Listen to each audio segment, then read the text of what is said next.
Semua barang baru lebih baik daripada barang lama. Amin saudaraku. Demikian pula dengan hidup baru. Hari ini biar kita menerima hidup baru yang lebih baik daripada cara kita hidup sebelumnya. Dan karena memang itulah yang telah disediakan Tuhan melalui kuasa Roh Kudus-Nya kepada kita semua. Kita semua dapat menjalani hidup yang baik, hidup yang berkemenangan, hidup yang penuh semangat, hidup yang penuh sukacita, hidup yang penuh damai sejahtera tiap-tiap hari. Bisa saudaraku. Bahkan semakin gelap keadaan di sekitar kita, maka sebagai anak-anak Tuhan, firman Tuhan berkata kita adalah terang dunia, kita hidup lebih memberkati orang. Seperti satu ruangan yang gelap, satu cahaya lilin saja bisa menerangi ruangan tersebut.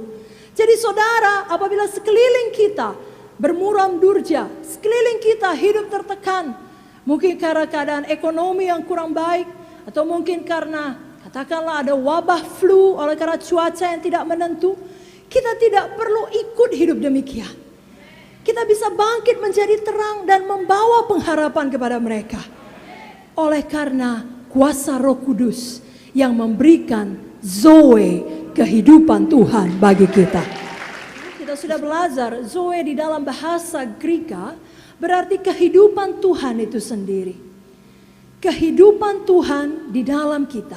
Tapi kita harus mengerti lebih dahulu, Zoe itu pertama kali kita terima ketika kita selamat lahir baru.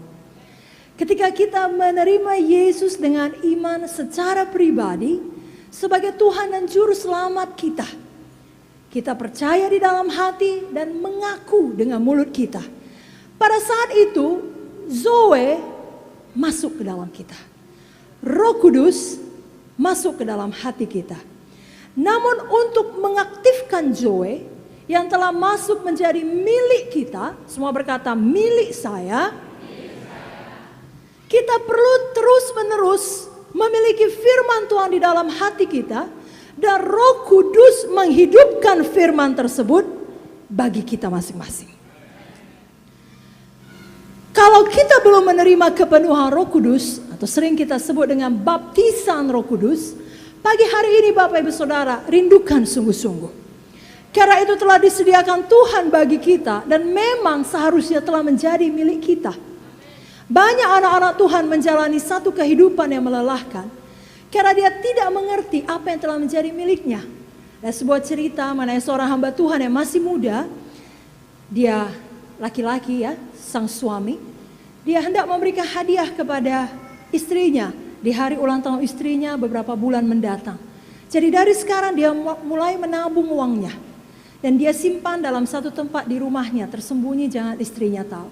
Jadi tiap kali dia punya uang, dia sisihkan di tempat tersebut supaya nanti kalau ulang tahun istrinya tiba, dia bisa berikan hadiahnya.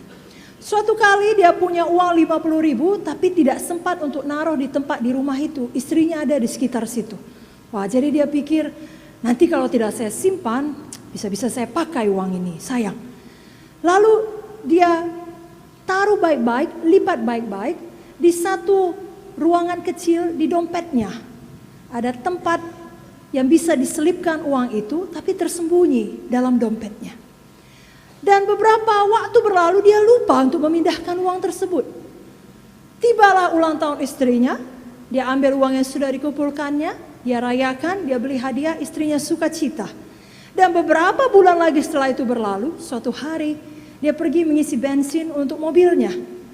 Nah pada saat itu dia tidak banyak bawa uang kas di dompetnya.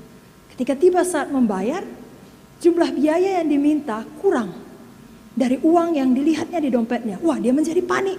Bagaimana ini bayarnya? Dan dia mulai cari lebih teliti. Dia cari. Pas dia temukan, ini kok ada uang terselip di tempat yang tersembunyi di dompet saya. Wah, bukan main sukacita hatinya. Dia ambil uang 50.000 tersebut, dia satukan dengan uang lainnya, cukup untuk membayar bensin. Dia pikir, inilah dia mujizat Tuhan yang tidak ada menjadi ada. Tiba-tiba ditaruh uang oleh Tuhan dalam dompet saya. Dia betul-betul lupa. Bisakah kita yang mendengarkan cerita ini berkata, bahwasanya uang itu tadinya bukan miliknya? Tentu tidak. Sejak awal uang itu adalah miliknya. Tapi selama dia tidak menyadari hal tersebut, selama dia melupakan hal tersebut, maka uang itu tidak membawa faedah apa-apa untuk dia. Tidak ada manfaatnya. Tapi ketika dia meluangkan waktu untuk mencari uang dan menemukannya, lalu menggunakannya, barulah uang yang memang miliknya itu memberikan manfaat kegunaan bagi dia. Ada amin Bapak Ibu Saudara. Demikian juga untuk kita. Kita perlu meluangkan waktu untuk mengetahui apa kata firman bagi kita. Supaya kita menyadari apa sebenarnya yang sudah diberikan Tuhan bagi kita. Yang sudah disediakannya untuk hidup selama di dunia ini. Dan yang sudah menjadi milik kita. Agar itu dapat memberi manfaat bagi hidup kita. Maukah pada pagi hari ini kita membuat komitmen untuk lebih suka mendengarkan firman Tuhan? Lebih suka beribadah? Lebih suka membaca firman?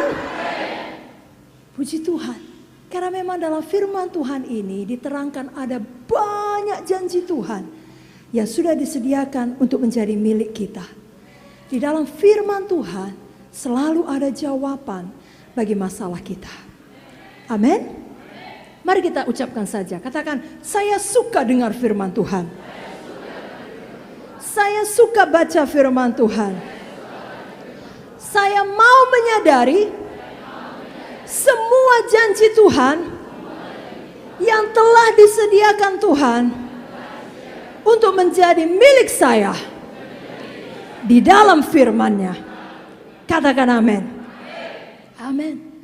Jadi perlu sekali kita meluangkan waktu untuk menyelidiki firman agar kita tahu apa yang sudah menjadi milik kita. Zoe sudah menjadi milik kita. Roh Kudus sudah menjadi milik kita. Kuasa Tuhan sudah menjadi milik kita. Dan kita harus menggunakannya agar di dalam hidup ini kita tidak perlu merasa ditindas, tertekan.